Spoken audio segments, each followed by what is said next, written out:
Welcome back to the Cap Report. I hope y'all are doing well, and boy do we have some capping to report on in this video. We're going to be discussing a recent terrible take by one Dana White regarding Islam Makhachev and Jon Jones. To set the stage, Dana wasn't even asked a question regarding Jon Jones. He was asked, where do you rank Islam in the pantheon of great lightweights that we've seen over the years? And Dana's response was, I think he's one of the greatest of all time. I don't think he's the pound-for-pound best fighter in the world. For anyone to rank Islam number one while Jon Jones is still fighting shouldn't be doing any ranking. No, Dana White, you shouldn't be doing any ranking. This is just crazy. Islam's coming off a huge win. You should be praising him, not bringing Jones into this.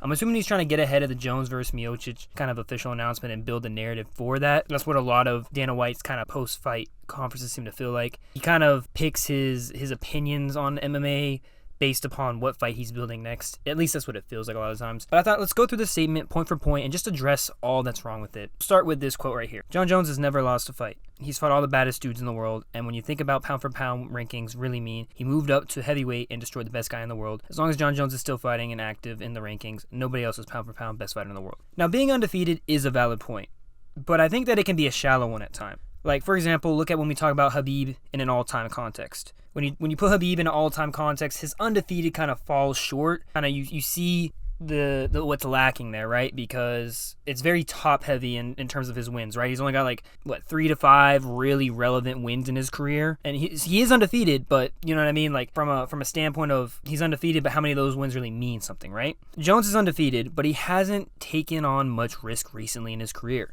I think far too often, a fighter's entire career gets too valued in how people see the pound-for-pound rankings. It can't only be recent occurrences, I understand that. I do think that there should be some recency bias to it to an extent. Look at Jones. He's fought 3 times in the last 5 years. He beat an injured Thiago Santos to a split decision win. He had a highly controversial decision win over Dominic Reyes, which both Dana White and I thought Reyes won that fight. And most recently, a first-round finish is Cyril Gane. In that same time span, Islam has won 9 fights, 7 of which have been finishes, including wins over Charles Oliveira, twice over Volkanovski, and over Dustin Poirier. Dan Hooker's in there too, Bobby Green as well. The Oliveira, Volkanovski, and Dustin Poirier wins are all better than any of Jones's 3 in that entire time span. Like, undefeated's great, but in terms of pound for pound, there is an aspect, I think, of what you've done recently, right? You're undefeated, but who are those wins recently? Just because you're undefeated, you could be, you know what I mean? I don't want to be like you could be fighting bones, but your opponents could be weaker than someone else's. And just because you're undefeated should not give more value to that. Next up, we have the he moved to heavyweight and destroyed the best guy in the world part of that quote, which this is a bit of a joke as well. I will say, and I will admit that I was wrong on this. I was a big Cyril Gane guy. Honestly, I thought he was going to run through the heavyweight division for years. I thought he would beat Ngannou. I thought he would beat Jones. That hasn't panned out. I do still kind of think that he beat Ngannou, but, the judges put it to Ngannou, so what can you do? But from a skill, accomplishment, and wins perspective at this point, Tom Aspinall and Sergey Pavlovich have to be the best guys in this division.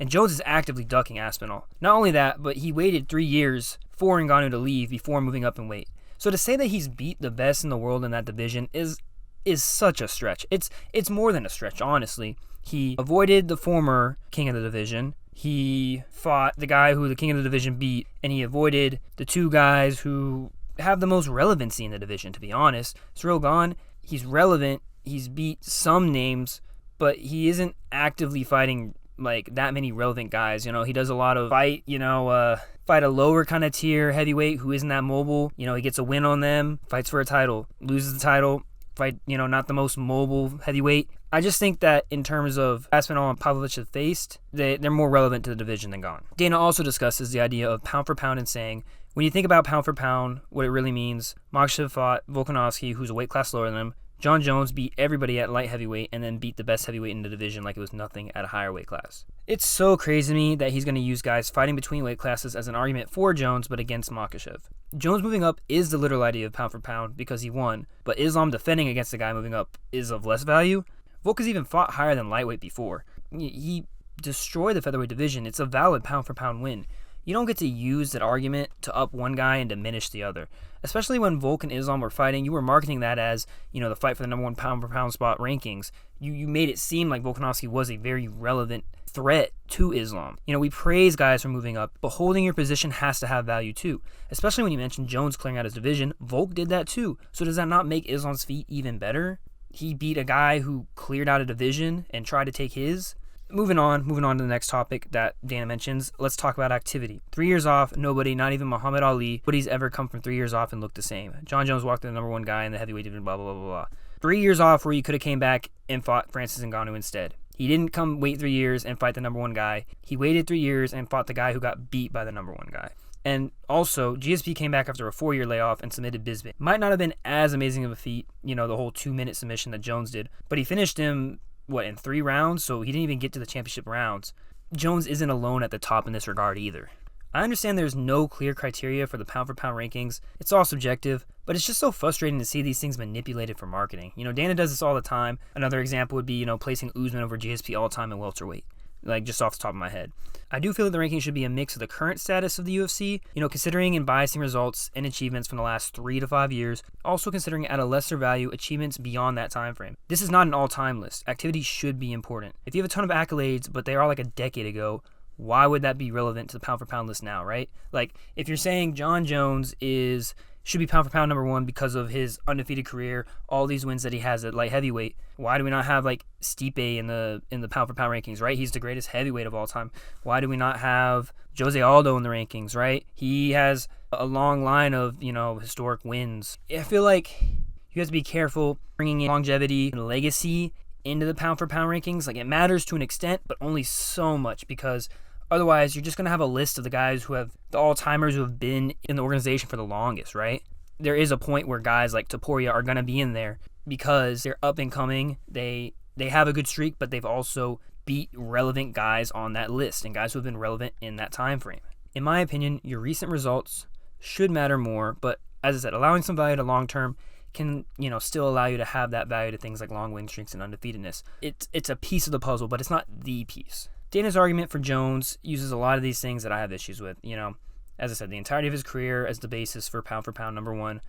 Obviously, being undefeated matters, but over time, his strength of schedule has fallen off, and there are many guys who have fought better and more relevant opponents and better opponents than him at this point. Just using Islam as the example, beat Charles Oliveira, right? Charles Oliveira is still, 2 years ago? Charles Oliveira is still on the pound-for-pound top 15, I believe. He's still a highly ranked and winning ranked fights at lightweight. That is a fight that means something. Cyril Gane, who is he fighting since that title fight? Reyes is falling off a cliff. Thiago Santos isn't even in the UFC. I think he's in PFL now.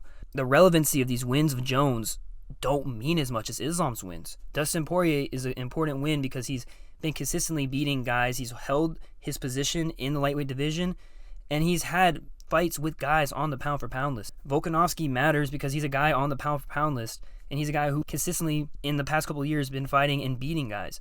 These are, really important, relevant wins, and they mean so much more than Jones's. What does a win over Rampage Jackson mean or do for Jones right now?